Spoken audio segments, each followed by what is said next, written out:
Istanbul, November 14, 2006, 10:11 p.m. A British intelligence officer steps out of the revolving doors of the Marmara Hotel in Taksim Square. The air is cold. The streets are wet from rain earlier that evening. He's wearing a dark overcoat, tailored but not expensive enough to draw attention. His face is calm. He checks his phone once. Then he looks across the street. A black Mercedes sedan is idling at the curb. Tinted windows, engine running. No license plates visible in the sodium glow of the streetlights. He doesn't hesitate. He crosses the street, opens the rear door, gets in. The door closes. The sedan pulls away, merging into the late-night traffic heading toward the Bosphorus Bridge. Security cameras capture the moment. Witnesses see it happen. And then the Mercedes disappears into the maze of Istanbul streets. The officer is never seen again. No body is ever recovered. No ransom demand is ever made. No foreign government claims responsibility, and MI6 goes silent. For 3 weeks they say nothing. Then they issue a single statement, carefully worded, deliberately vague. We are aware of reports concerning a British national in Turkey. His name was never released. His mission was never declassified. His fate was never confirmed. And to this day, no one knows what happened inside that car, or if he ever got out alive. This is the story of one of the most disturbing disappearances in modern British intelligence history. A case that exists in the shadows between espionage, betrayal, and international power games. A case where every lead went cold, every witness went silent, and every agency involved refused to talk. Because in the world of MI6, when an officer vanishes without a trace, it's rarely an accident. It's almost always deliberate. And the silence that follows is often louder than any explanation could ever be. What you're about to hear is reconstructed from leaked intelligence reports, testimony from former operatives, Turkish police files that were quietly buried, and fragments of evidence that survived the systematic erasure of this operation from official records. Some of the details remain classified. Some of the names will never be known. But the story itself is too important to remain buried, because it reveals something fundamental about the way intelligence agencies operate in hostile territory, and the price that officers pay when operations go wrong. Let's go back to the beginning. To understand what happened in Istanbul in November 2006, we need to understand why MI6 was there in the first place, and what they were really doing in the shadows of one of the world's most dangerous cities. By the mid-2000s, Istanbul had become what intelligence professionals call a denied area with permissive cover. It was hostile territory disguised as neutral ground. Officially, Turkey was a NATO ally. British intelligence had operated there for decades, but beneath the diplomatic surface, Istanbul had transformed into one of the most critical and dangerous espionage battlegrounds in the world. The reasons were geopolitical. Istanbul sits at the crossroads of 3 continents. It's the gateway between Europe and Asia, between the Mediterranean and the Black Sea, between the secular West and the Islamic East. And by 2006, it had become the meeting point for every major intelligence service in operation. Russian SVR and GRU officers used it as a logistics hub for operations in the Middle East. The CIA maintained assets tracking terrorist networks moving through Turkey into Iraq and Afghanistan. Mossad ran operations against Iranian weapons shipments passing through Turkish ports. Chinese intelligence recruited Turkish engineers working on NATO projects. And Turkish intelligence itself, the MIT, operated with a level of autonomy and aggression that made Western agencies deeply uncomfortable.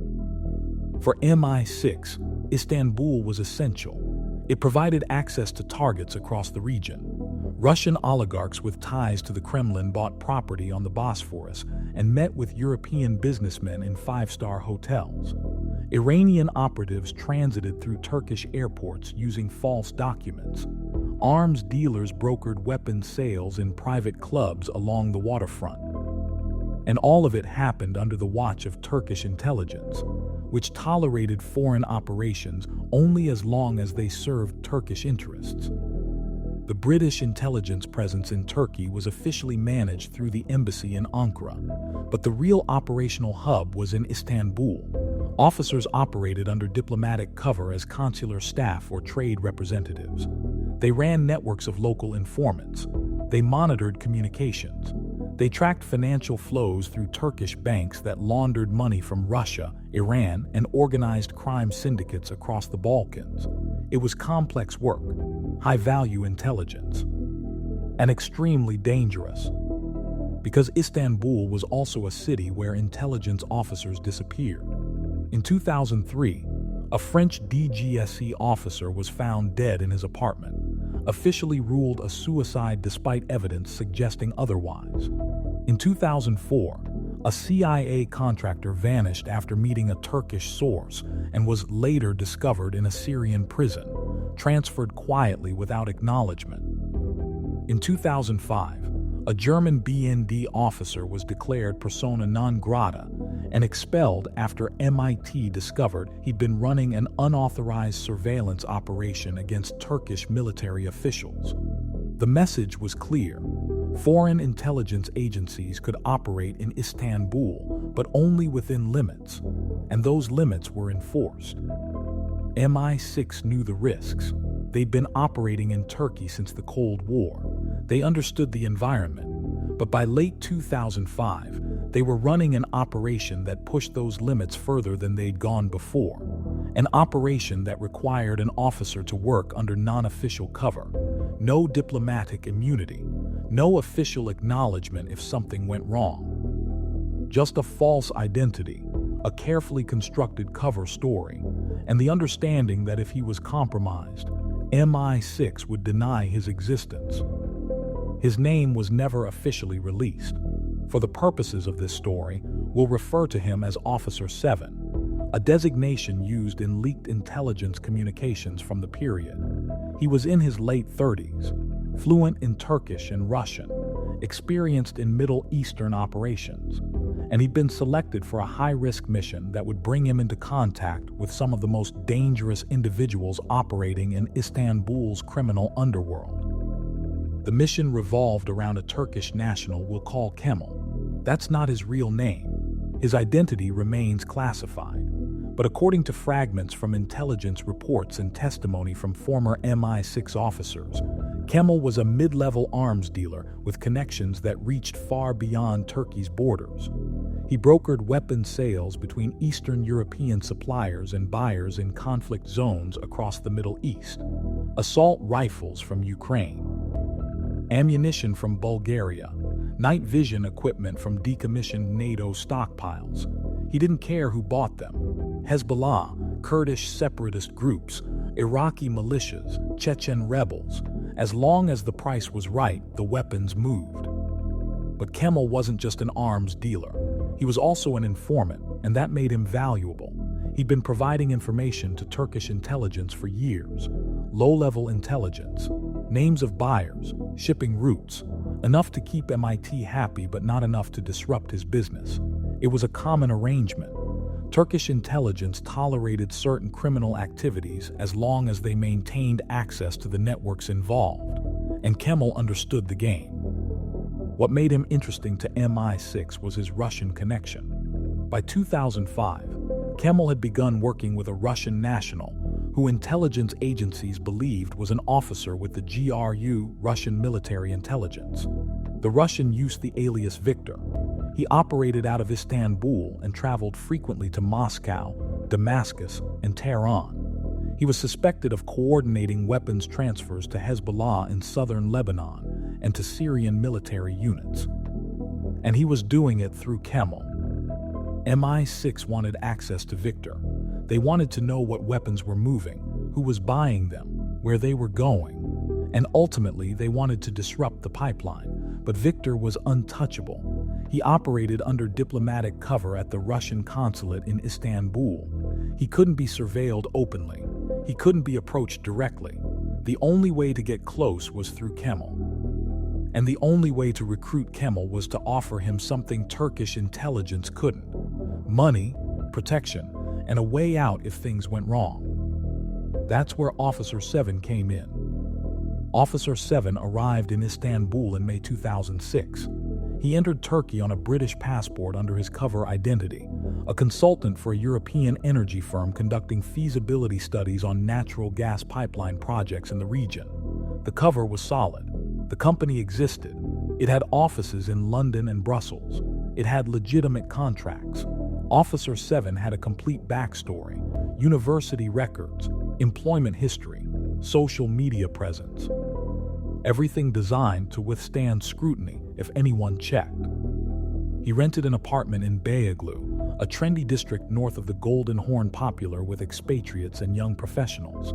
The apartment was on the 4th floor of an older building with good sightlines and multiple exit routes, standard tradecraft. He furnished it minimally, lived quietly, established a routine, morning coffee at the same cafe, evening walks along Istiklal Avenue, drinks at expat bars where he could blend in with foreign businessmen and NGO workers. He cultivated a persona, competent but not flashy, sociable but not memorable. Within 2 months, he had a girlfriend, a Turkish woman named Elif who worked in marketing for a local tech company. She had no connection to intelligence work. She was a civilian, and that was the point. A foreign consultant dating a local woman was normal. It provided social cover and a reason for Officer 7 to integrate into Turkish life. Elif had no idea who he really was. To her, he was just another European working in Istanbul. And that's exactly how MI6 wanted it. But while Officer 7 was building his cover life, he was also building his operational network. MI6 had arranged for him to meet Kemal through an intermediary, a Turkish-British businessman who'd been an MI6 asset for years. The introduction was natural, 2 businessmen meeting to discuss potential opportunities. Kemal was cautious at first. He dealt with foreign intelligence services before. He knew how they operated, but Officer 7 played it carefully. He didn't push. He let Kemal lead. They met for coffee, talked about business, built rapport over several weeks.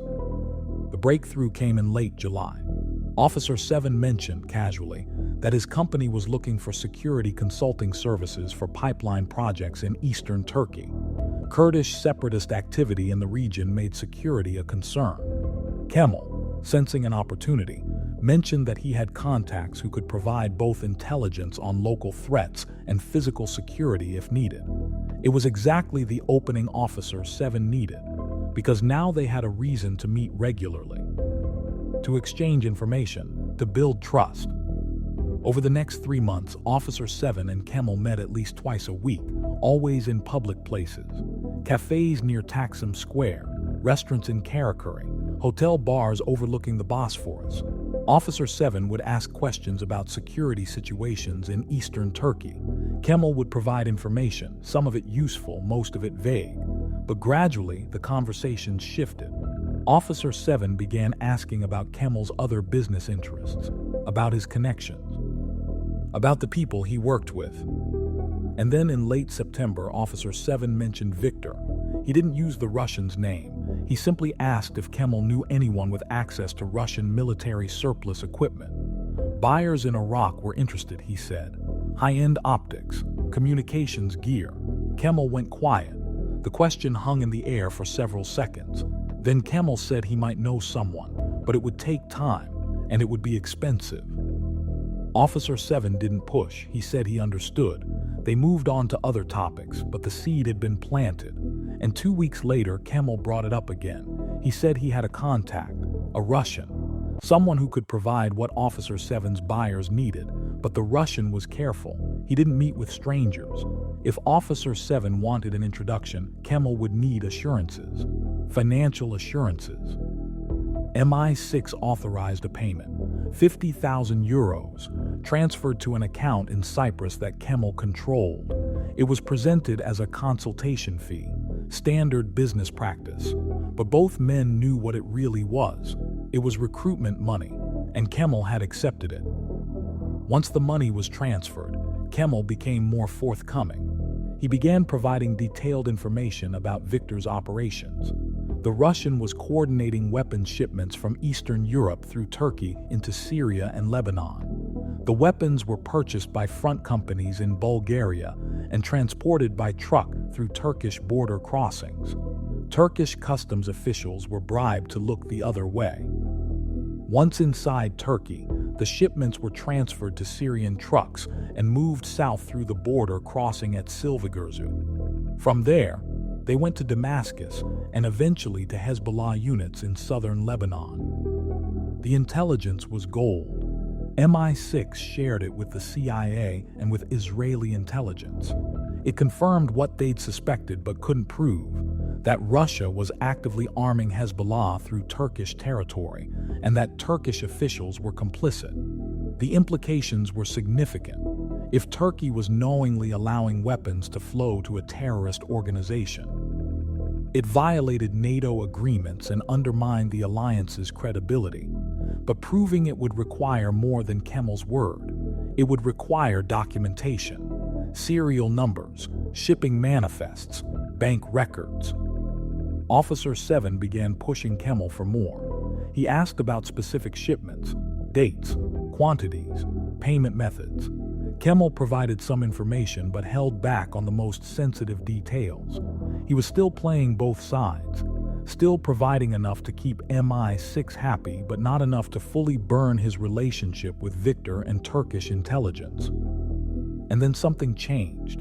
In late October, Kemal missed a scheduled meeting. Officer 7 waited at the agreed location for an hour. Kemal never showed. No phone call, no message through their communication channel. Officer 7 ran his counter-surveillance protocols, checked for signs he was being followed, and returned to his apartment. The next day, he received a message through the Turkish-British intermediary.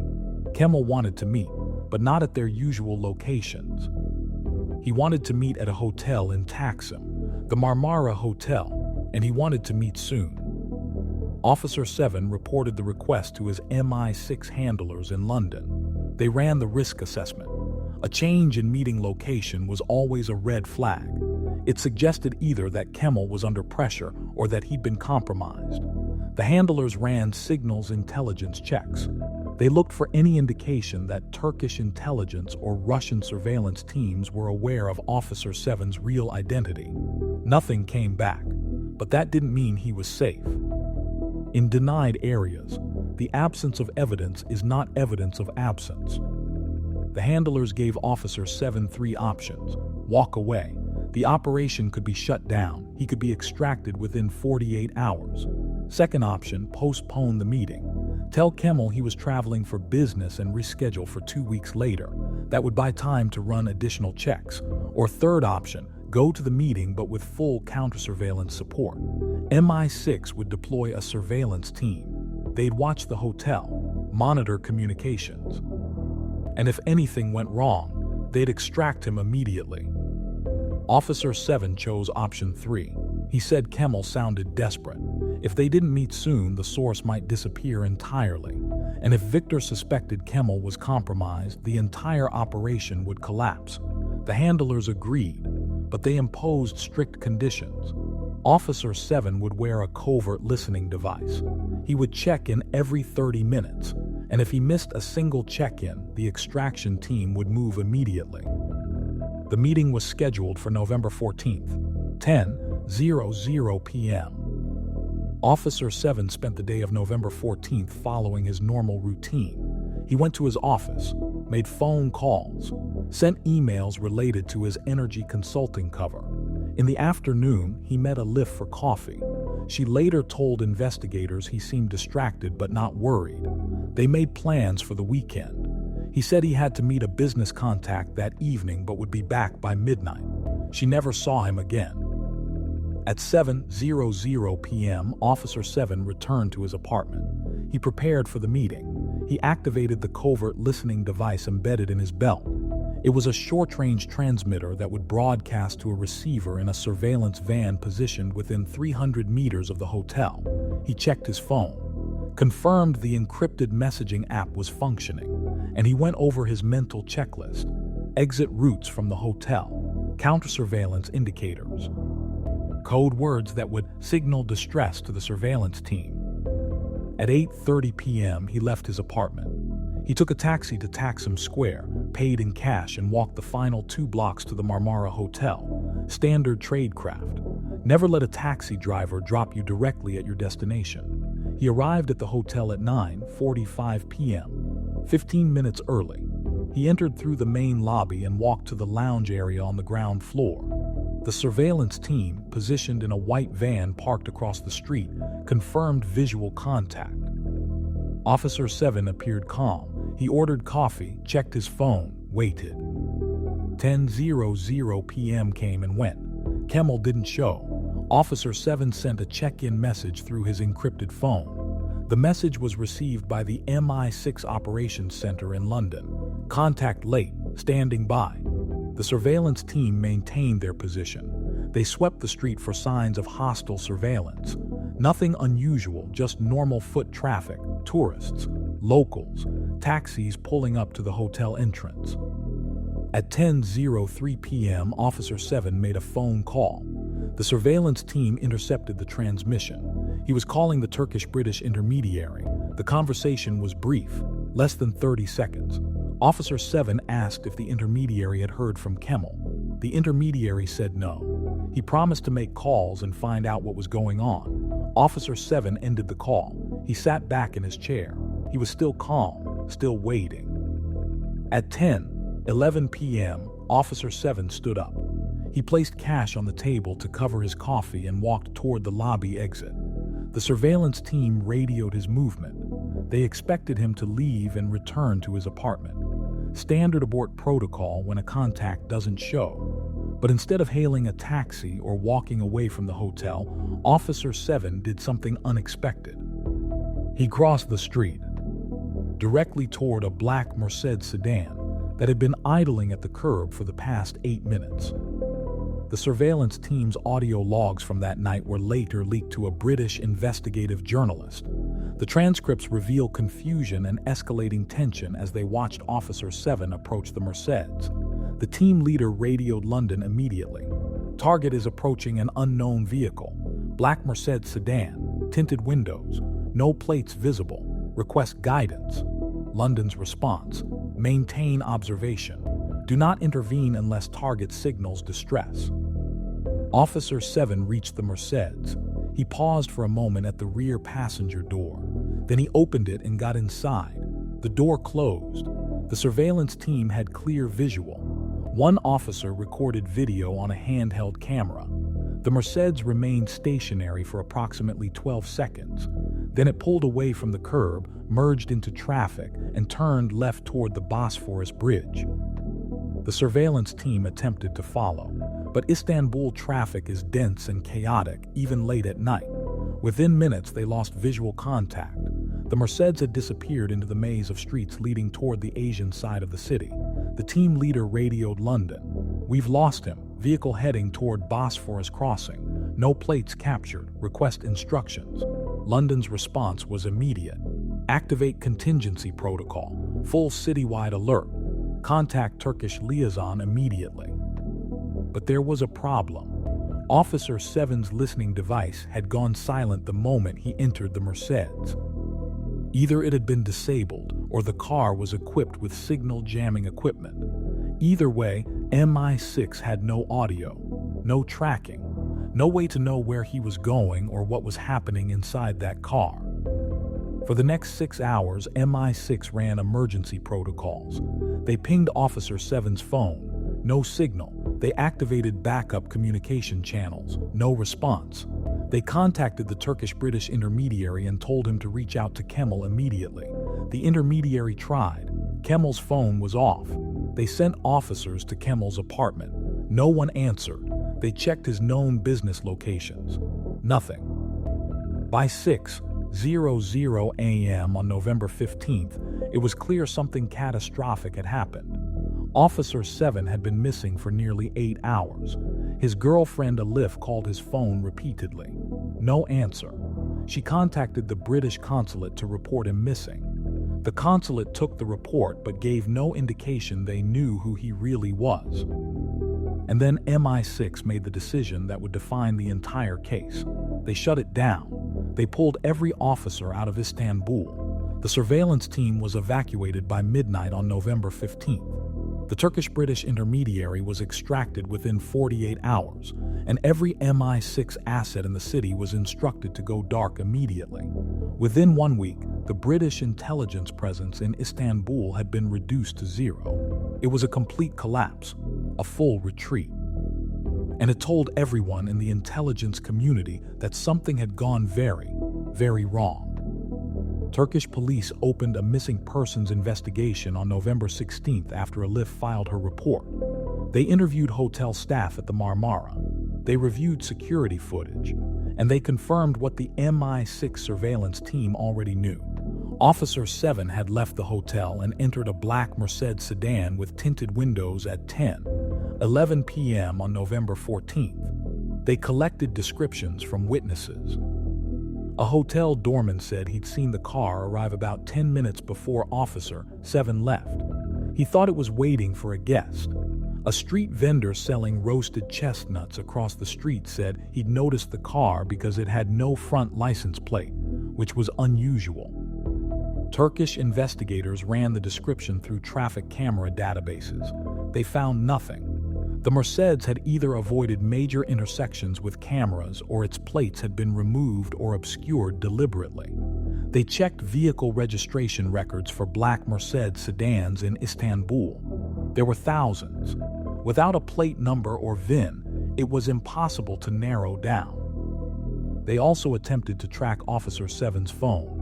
Turkish telecommunications companies provided records showing his phone had last connected to a cell tower near Taksim Square at 10:14 p.m. After that, nothing. The phone was either turned off, destroyed, or taken to a location with no signal. Investigators checked his apartment.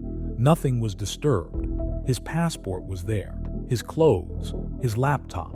It looked like he'd simply stepped out for the evening and never returned. They interviewed Elif extensively. She told them Officer 7 was a consultant for an energy company.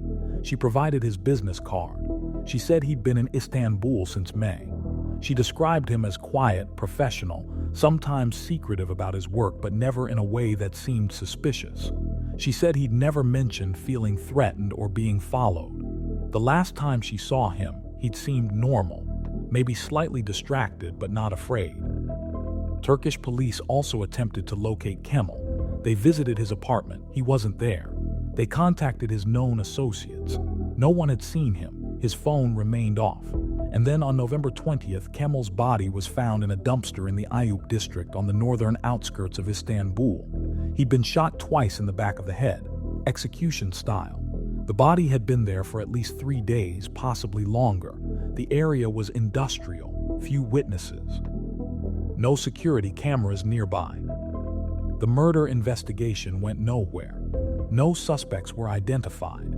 No motive was officially determined. Turkish police noted that Kemal had a criminal record related to illegal arms dealing, but had been released from custody years earlier after cooperating with authorities. The case was listed as unsolved, and within weeks, it disappeared from active investigation. Officer 7, however, was never found. No body. No forensic evidence. No witnesses who saw him after he entered the Mercedes. Turkish police kept the case open for 6 months before quietly closing it as an unsolved missing persons case. The British consulate cooperated minimally with the investigation, but provided no information about Officer 7's real identity or purpose in Istanbul. And MI6 said nothing. The decision to pull every officer out of Istanbul within days of Officer 7's disappearance raised immediate questions within the intelligence community. If an officer is kidnapped, the normal response is to escalate, deploy additional resources, pressure the host government, activate every asset to find him. But MI6 did the opposite. They evacuated. They went silent. And that told experienced intelligence analysts one thing. MI6 believed the operation had been compromised at a level that made continued presence in Istanbul untenable. There were several possibilities.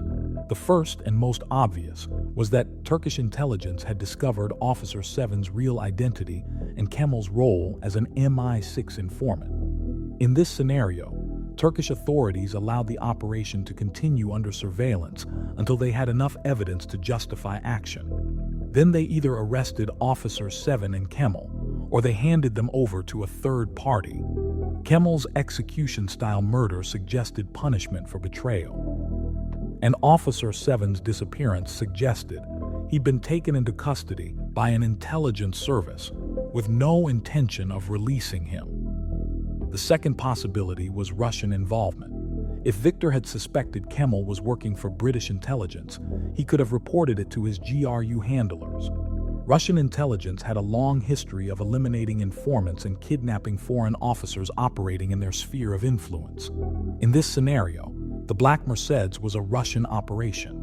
Officer 7 was grabbed, interrogated, and either killed or transported out of Turkey to Russia. Kemal was eliminated as a loose end.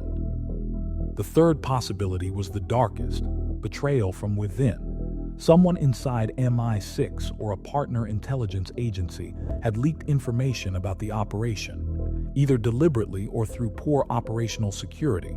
In this scenario, Officer 7 and Kemal were both burned before they even met that night.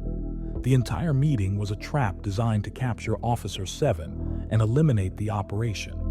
And MI6's evacuation wasn't just about protecting other officers.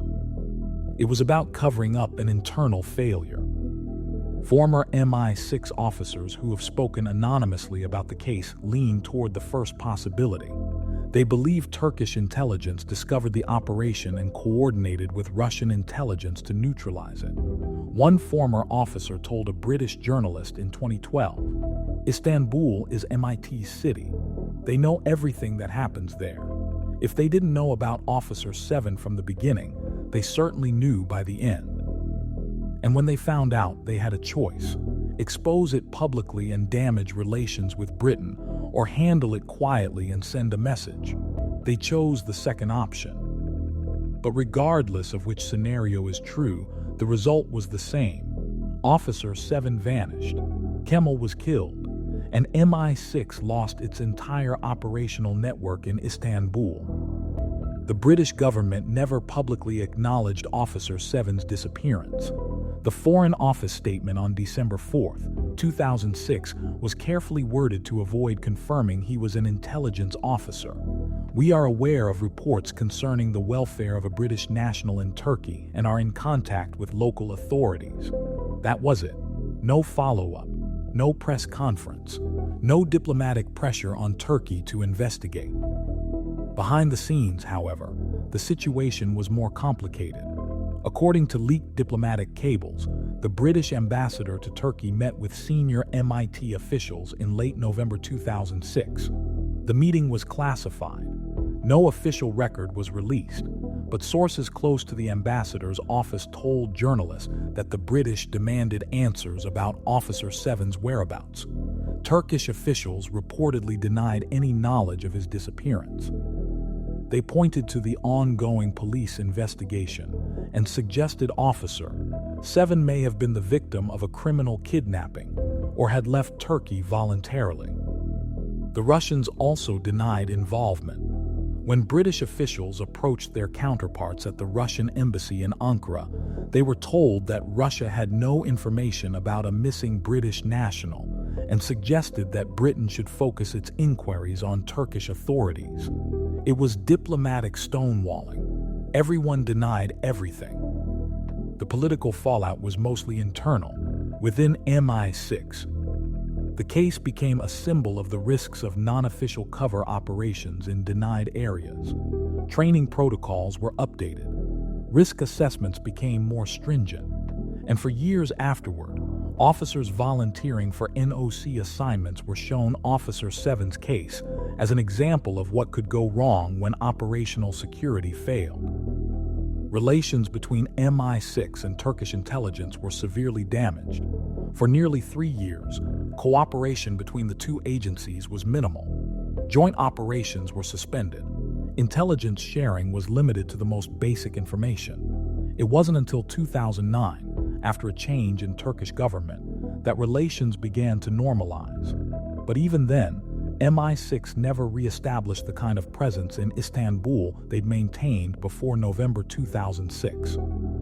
And Officer 7's family was left with almost no answers. According to sources familiar with the case, his family was contacted by MI6 and told he'd gone missing during an overseas assignment. They were not told he was an intelligence officer. They were not told the nature of his work. They were simply told that efforts were being made to locate him and that they would be updated as information became available. Those updates never came. Within a year, MI6 stopped contacting the family entirely.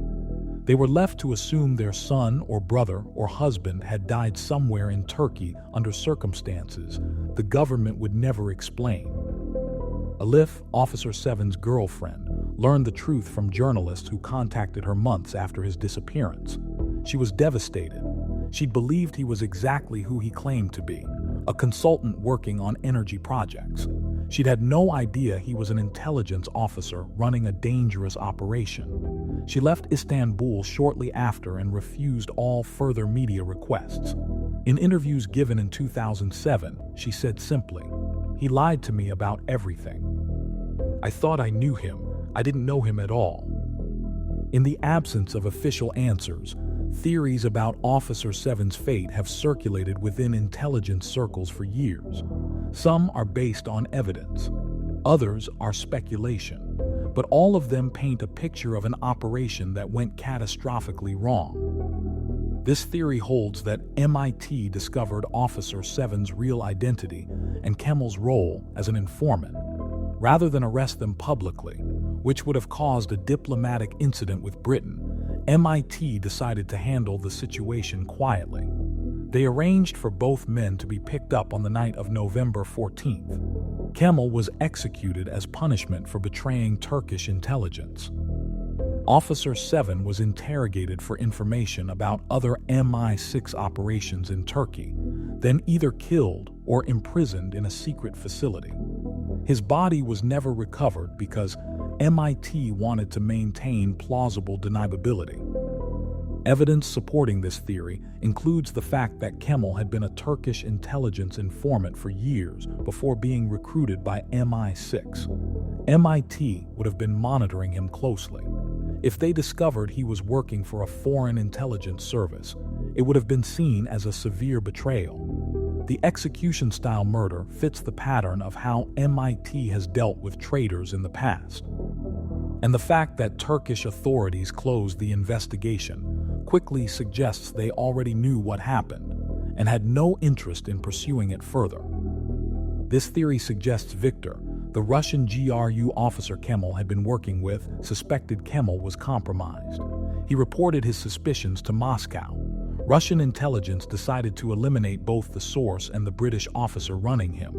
On November 14th, a Russian team grabbed Officer 7. They interrogated him, likely under duress, to learn what information he'd collected about Russian arms shipments. Once they'd extracted what they needed, they killed him.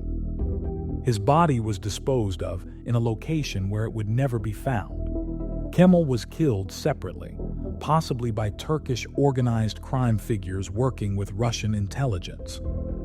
Evidence supporting this theory includes Russia's history of assassinating informants and kidnapping foreign intelligence officers.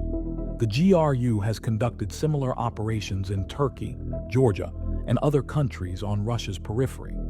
The black Mercedes used in Officer 7's abduction fits the profile of vehicles used by Russian intelligence for rendition operations. And the fact that Kemal was killed execution style suggests professional tradecraft, not a random criminal act. This is the darkest theory, and the one that causes the most discomfort within MI6. It holds that someone with access to operational details leaked information about Officer 7 and Kemal to a hostile intelligence service.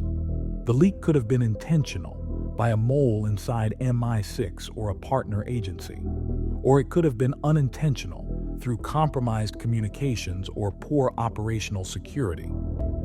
Either way, the result was that both Officer 7 and Kemal were burned before the November 14th meeting. The entire meeting was a trap. Officer 7 walked into it believing he was meeting his source.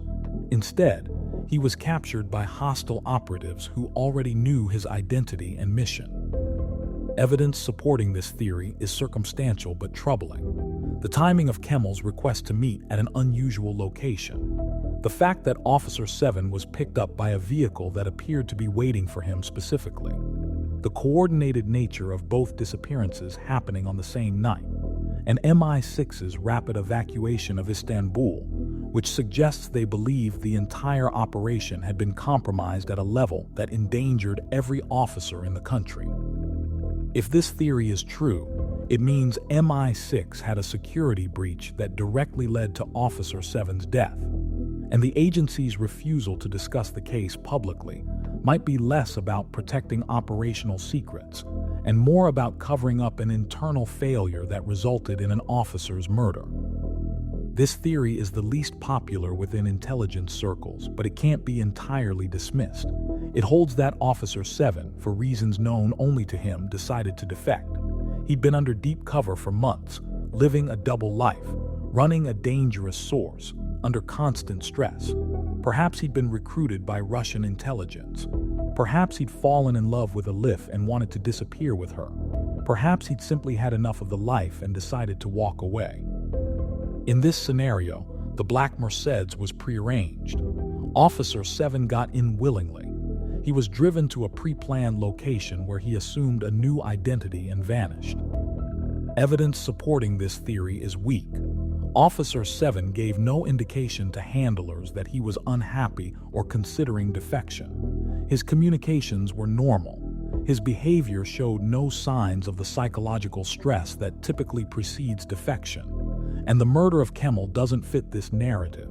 If Officer 7 had defected, there would have been no reason to kill his source unless Kemal knew too much and had to be silenced.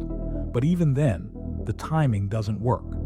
Kemal was killed before Officer 7 disappeared, or very shortly after. Most intelligence professionals dismiss this theory. One former MI6 officer said bluntly, Officer 7 didn't defect. If he'd wanted out, there were 100 easier ways to do it. You don't stage a fake kidnapping from a hotel in front of a surveillance team. You just get on a plane and disappear. This was a rendition. Someone grabbed him, and he's almost certainly dead. Officially, the case is closed. Turkish police stopped investigating in 2007. The British government has never reopened it, but unofficially, the story continued. In 2008, a British investigative journalist received an anonymous tip that led to a storage facility in East London. Inside, he found documents that appeared to be copies of Turkish police reports related to Officer 7's disappearance. The documents included witness statements, security camera footage stills, and forensic reports related to Kemal's murder. They'd been smuggled out of Turkey by an unknown source and delivered to the journalist with a note. They know what happened. They're just not telling you.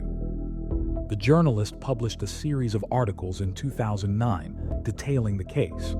The articles named Officer 7 for the first time, though his identity was later redacted from online versions after legal pressure from the British government. The articles also revealed details about the MI6 operation, Kemal's role, and the surveillance team's observations on the night of November 14th. The British government neither confirmed nor denied the information. They simply issued a statement saying, "We do not comment on intelligence matters."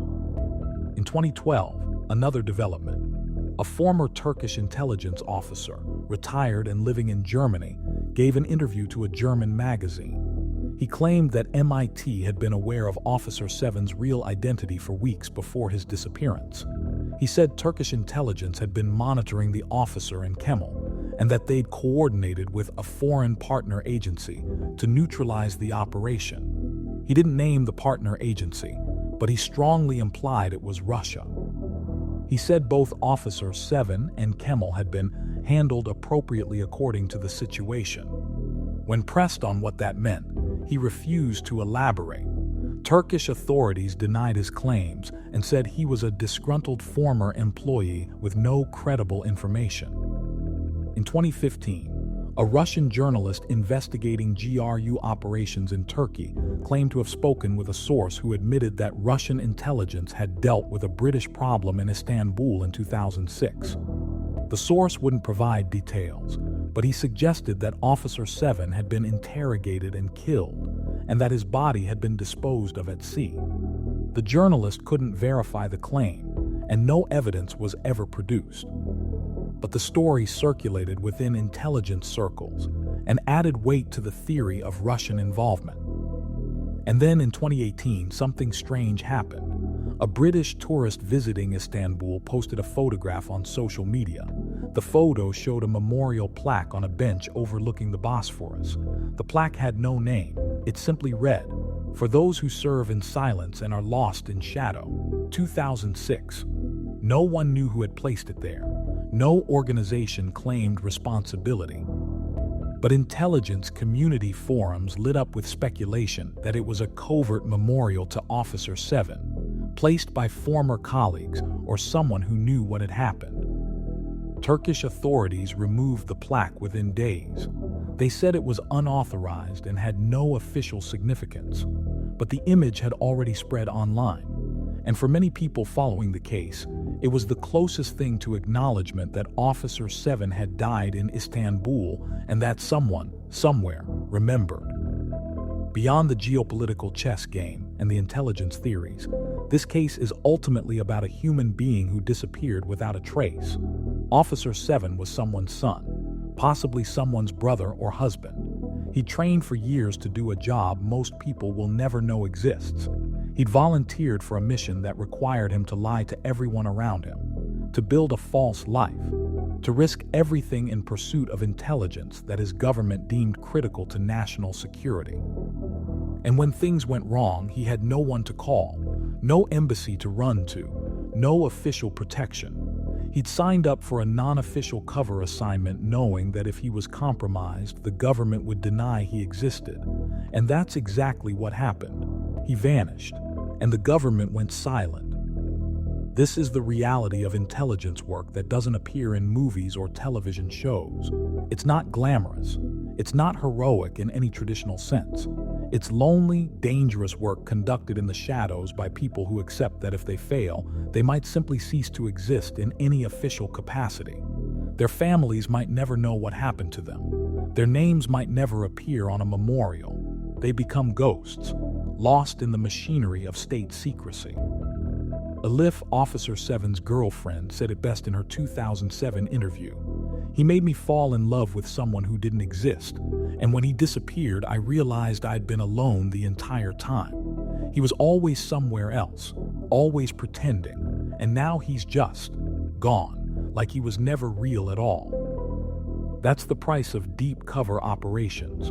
The officer pays it, and so do the people around them who never asked to be part of the game. As of 2024, Officer 7's fate remains officially unknown. No body has ever been recovered. No government has claimed responsibility. No evidence has emerged that definitively proves what happened to him after he entered that black Mercedes on November 14, 2006. MI6 has never commented on the case. When journalists file Freedom of Information requests, they receive standard responses. We can neither confirm nor deny intelligence-related matters. The British government maintains the position that discussing intelligence operations would harm national security, and so the silence continues. Turkish authorities maintain that they conducted a thorough investigation and found no evidence of foul play by government actors. They acknowledge that Kemal was murdered, but they claim his death was related to criminal activity and had no connection to intelligence operations. They say Officer 7's disappearance remains an unsolved missing persons case, and that if new evidence emerges, they would reopen the investigation. Russian authorities have never officially responded to questions about the case. When asked by journalists, Russian embassy officials in Turkey and Britain have said simply that they have no information about a missing British national, and that speculation about Russian involvement is unfounded. And Officer 7's family remains in the dark. According to sources, they receive a small pension from the British government, paid quietly with no public acknowledgement. They've been advised not to speak to the media, and they've received no information about what happened to their loved one beyond what they can read in the same investigative articles available to the public. For the intelligence community, the case has become a cautionary tale. It's taught in training programs as an example of the risks of non-official cover operations in hostile environments.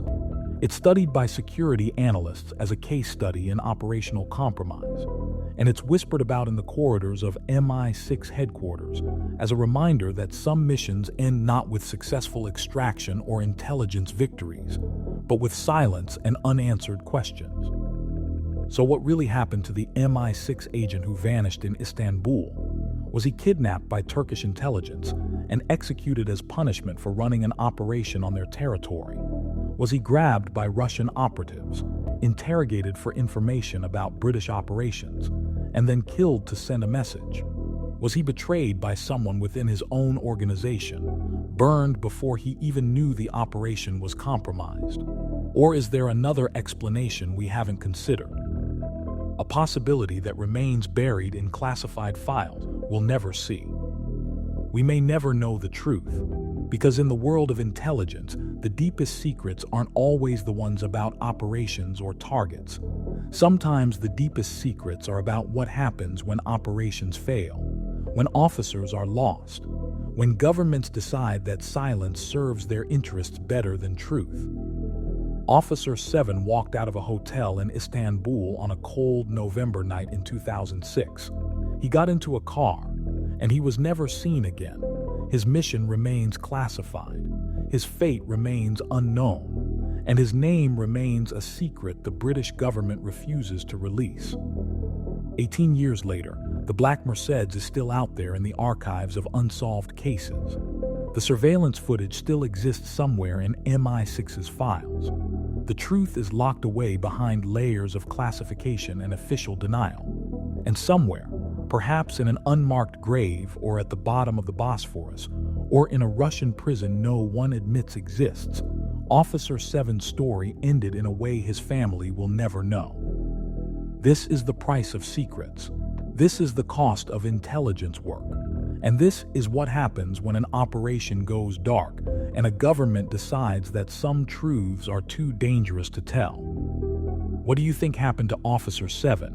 Was he executed by hostile intelligence services? Is he alive somewhere under a new identity? Or is there a darker truth that no one has uncovered yet? Let us know in the comments.